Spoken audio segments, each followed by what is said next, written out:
So when I had my dog, and she was back here for a while, and one day I was feeding her, and I bent over feeding her, and my back just went like this, snap, and I dropped to my knees. I'm like, okay, what's going on?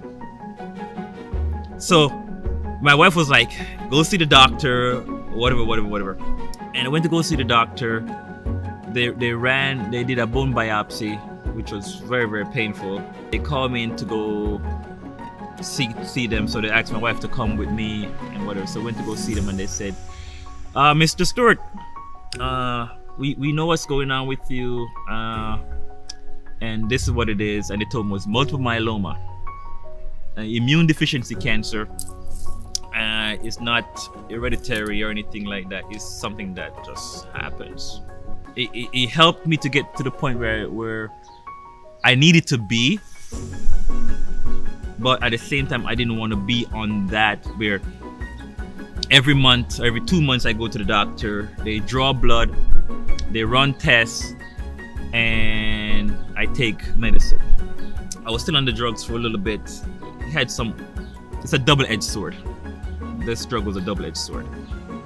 So I decided, you know what? I don't want to be on it anymore. Let this be my medicine from now on.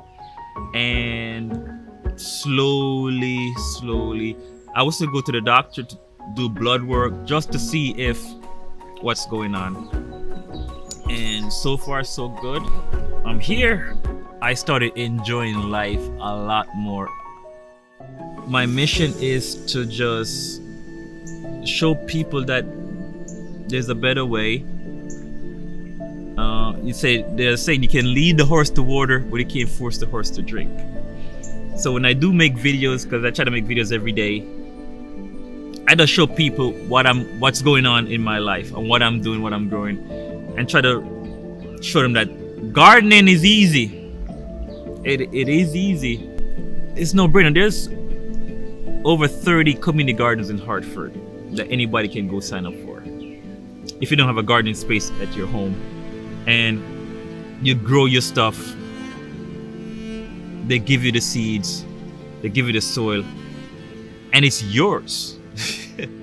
If you want to take your health back, and both mentally, physically, and spiritually, having a garden is the way to go. Growing your own food, there's nothing tastes better than a fruit that you've grown in your own garden and tasting it for the first time. There's absolutely nothing better than that, you know. So that's what my journey has brought me to, having a beautiful garden.